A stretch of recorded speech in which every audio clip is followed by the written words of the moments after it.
Hello, my name is Garrett, and I wanted to welcome you to my YouTube channel. The title of it is Journey of Desire, and that is because I think desire is one of the most important things we can know about ourselves. And this is based on all the videos I have watched on YouTube having to do with near-death experiences. If you ever do a YouTube search for near-death experiences, you can find stories and testimonies, first-person testimony from all sorts of people from every country who have died, gone to the afterlife, and lived to tell about it. They were resuscitated, usually by getting their heart started again, and then they come back into their bodies, and then they have some very interesting stories to tell. And I have found these YouTube videos to be a wonderful resource in figuring out a lot of what the Bible means when it says certain passages, in how to understand what's important, in understanding how we are healed, in understanding what matters to them, the people that do our life reviews. And so I just want to start this channel off with a question, or answering a question that I think a lot of us ask, and that is, what will the afterlife be like? And where am I going to be, and what matters? It turns out that your desires, what happens in your heart, your passion, your hungers, the things that get you most excited, really do determine where you end up. Swedenborg, who is a person that I have learned a lot from as well, refers to this as your highest love. You'll discover that if you read any of his work, he talks about how your highest love is where you will end up. And those are the people you're going to be around. Those are the communities in heaven or hellish communities where you actually find yourself most comfortable, where your desires direct you because you have those things in common with the people that are there. And desires could be anything. People want a vast array of things in this life. Some want knowledge, some want to be right, some want success, some want loyalty from their friends, some want just peace at all costs, some want control, power, domination. I mean, you name it. Some people want to love, some people want to be loved. People can want, on the darker side of things, they can want to hide, to not be seen, to not be visible, to be not be bothered, not be annoyed by anybody. Some people may delight in seeing other people hurt or hurting other people. So there are lots of good and not so good desires out there, and those desires do determine your destiny. And that's really clear when you listen to these YouTube videos having to do with near-death experiences.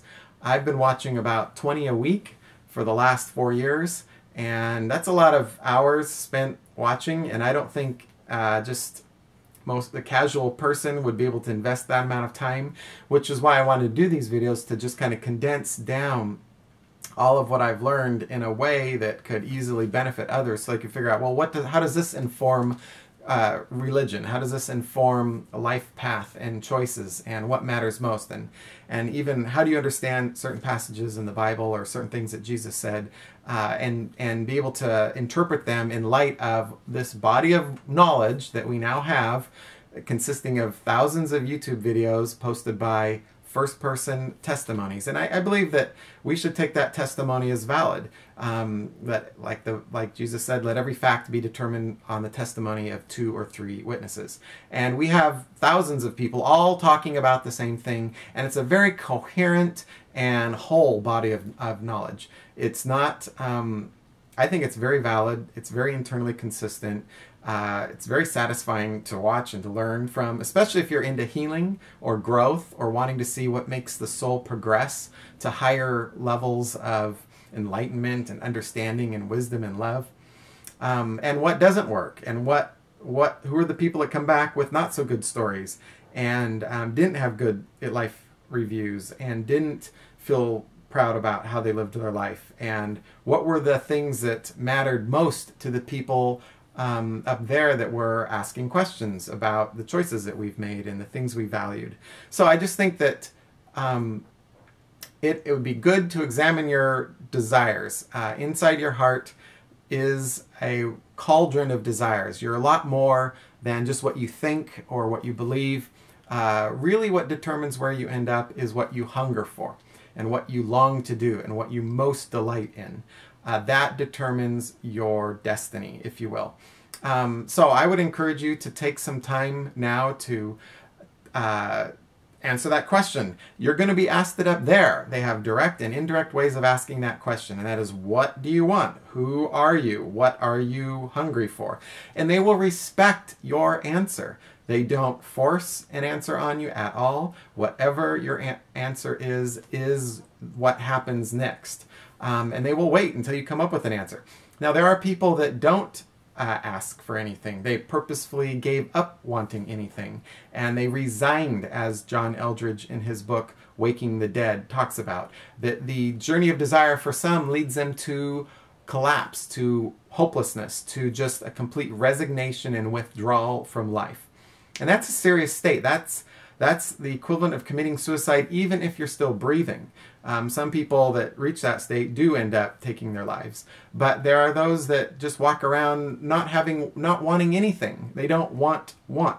And that's a big problem. And they actually have not so good near-death testimonies when they come back, because either nothing happened or just blankness happened.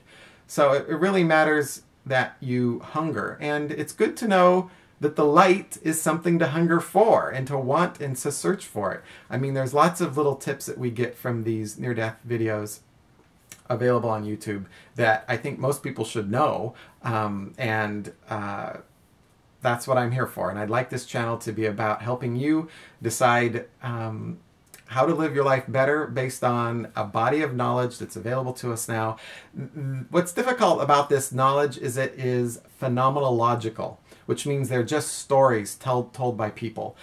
Stories of having gone and experienced something completely undescribable and then coming back and then trying to use words and YouTube videos to convey it to the rest of us. And they want to tell their stories. Most of them feel compelled to tell their story. And even the people up there, which I haven't defined, I will do that here. When I keep saying the people up there, I mean, could be relatives, could be your mom and dad, could be soulmates, it could be angels, spirit guides. We don't know if those spirit guides are human or otherwise, but they're very caring and they're very wise and they're very enlightened, and they have tons of skills on how to help us make it to the next step. And Jesus himself shows up in many of these, and other guides show up as well. So I just wanted to say that we can learn from them, because people question them. People that have died and gone up and come back have questions, and we've heard their answers, and those answers are very profound. So I think we can learn a lot by listening to these YouTube videos, but the hours that it takes makes it impossible for just the average person to actually invest in that. So I just want to take some of the stuff that I've learned and share it with you. Quick tips, things to remember, and hopefully that will be of help. The last thing I want to leave you with is, what are your desires? So when you turn this video off, take a moment to stop and to ask yourself, what do I hunger for the most? And notice that will change, and there will be nuances and deeper levels to it. And actually that's what the people I just told you about, angels and spirit guides and relatives, that's what they're interested in, is figuring out what is really in you and what really makes you tick. I believe that that's a worthwhile question to ask yourself, and it will be asked of you up there. And so have an answer. Start thinking about it. And that really does determine where you end up. That is your destiny, if you will. Usually it's related to what gives you the most joy. Sometimes it can be a dark thing. If you have been hurt and not worked through those hurts in helpful ways, then you could end up just not wanting anything.